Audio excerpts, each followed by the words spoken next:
Have you ever heard about the supermoon? How does it affect us? Simply, the extra close full moon causes higher perigean tides than usual. In this condition, a full moon appears as much as 14% larger in the sky and 30% brighter to our eyes than at minimum size and brightness. And scientists and astronomers got attracted to this beauty and decided to conquer it. This was the base of the moon base. We have always heard about air bases and army bases, but the lunar and moon bases are new. Want to know what is happening in the world? What collaborations are being made among scientists to step out of this world? Great to know. Stick to the video as we will clear all the things related to the moon base. Welcome to the channel, and thanks for watching. We will answer all the questions, but before diving deep into the topic, Elon Musk and NASA just announced the first moon base. Let us remind you to subscribe to the channel if you are new here, like the video, and watch until the end. Before moving toward the moon base details, let's find out how Elon Musk become a part of this discussion. There was a competition between the top billionaires of this world, Mr. Jeff Bezos, the founder of Blue Origin, the CEO of Amazon, and Mr. Elon Musk, the CEO of SpaceX. Both bids on the NASA project of the moon base, and both were as excited as fans of galaxies and space should be. Since the Apollo mission in 1972, astronauts haven't set foot on the moon, but NASA officials have long called for a triumphant return for construction of moon base. And in this regard, NASA also collaborated with SpaceX Private Company. NASA selected Elon Musk as his bid as high, which was $2.9 billion. After winning this deal in competition with Jeff, Elon was happy and he thought he deserved all this. NASA's Human Landing Program manager Lisa Watson-Morgan said in a call with reporters, "Today I'm very excited, and we are all very excited to announce that we have awarded SpaceX to continue the development of our integrated human landing system." After this statement, Musk also took to Twitter and expressed his happiness with two tweets, "NASA rules," and a series of rocket, heart, and star emojis. "We are honored to be part of the @NASA Artemis team." He also tweeted in a reply. He further explained in an interview that it is not clear where the lunar lander will be built, but SpaceX has a significant presence in far South Texas, with an operation site near Boca Chica. Yes, it is true, and the world accepts that Musk does have the money and the resources and the brain to use for sustainability. Musk's Boca Chica site, where he was committed to building a sustainable house, has all the facilities, including a production facility and a launch site. Musk is final with the deal, but the space program is not, as it is clear and final that ultimately the lunar lander will be launched from space, but the Earth-based location is not decided. So it will be earlier to tell that from where the craft will hitch a ride into space. After seeing this collaboration and finding out the way of the moon base, let's move back into the history and discuss some important aspects of the moon base project. First, in this regard, we will discuss the Artemis program. The Artemis program was the initiative taken by President Trump in the past. His target was to return to the lunar surface in 2024. The only hurdle they faced at that time was the funds and budget. But after collaboration with Mr. Elon Musk, funds are not an issue anymore. The funds and Musk's project under the umbrella of SpaceX will also smoothen the way because we all know Elon Musk has been working on Starship design for years. NASA's Artemis program is the project in which efforts are made to place astronauts on the lunar surface and develop an ongoing presence there. The program's name is Artemis, dedicated to the Greek goddess of the moon and twin sister Apollo, who brought crews to our natural satellite 50 years ago. The Artemis program is devoted to renaming the several earlier activities NASA was already undertaking to return humans to the moon. On May 14, 2019, another name, the new moniker Artemis, was given to this project by Endeavors.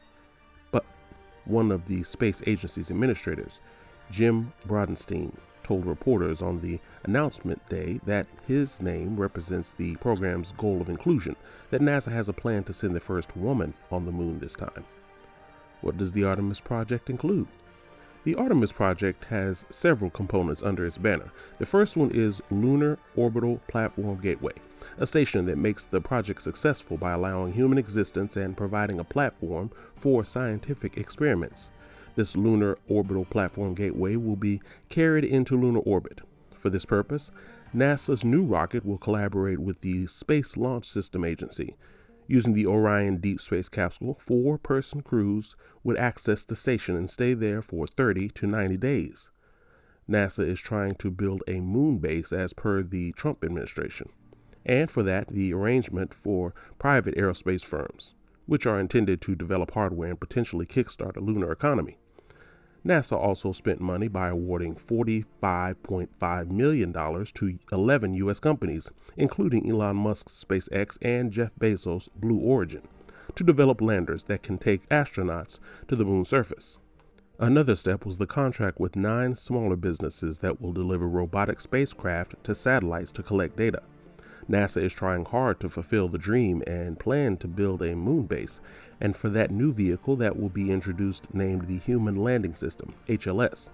The budget issue was continuous as NASA had received only $850 million of the $3.3 billion that was requested from Congress to build the moon lander. In a statement, Mr. Lueders said that, while it remains the agency's desire to preserve a competitive environment at this stage of the HLS program, in collaboration with NASA and SpaceX, she further added that it is not about a bid as it was by a wide margin, but actually, I decided that it would be in the agency's best interest to make an initial conditional selection of SpaceX. This time, the whole discussion changed into a political scenario. The decision has caused a stir in Congress. The transition of power, hearing, and the administration change made the project hefty and complex. Congresswoman Eddie Bernice Johnson, the Democratic chair of the House Committee on Science, Space, and Technology, said, "I am disappointed that the acting NASA leadership decided to make such a consequential award prior to the arrival of a new permanent NASA administrator and deputy administrator. Hope it clears all about the Artemis and lunar ships, and now move towards the next part of the video and find out how the moon base will be built and what part Elon will play." After sharing his happiness on Twitter, one of the followers wished to visit the moon in his life, and the optimistic Musk replied in a tweet, 2025. If it's true, then be ready to visit your childhood crush, who knows all your stories and is a companion of yours in tough times. Building a moon base consists of 3 stages: traveling to the moon, building the moon base, and living there. Starting from stage 1, let's find out how to travel toward the moon. Important thing is to keep luggage to a minimum.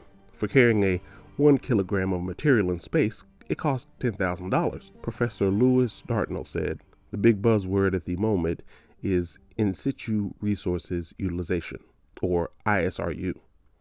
So it is best to use the resources already there and find out where the base should be located. It is suggested that the moon base's best location will be on the far side of the moon, the face that always points away from the Earth. China and Russia also think that this would be the best location.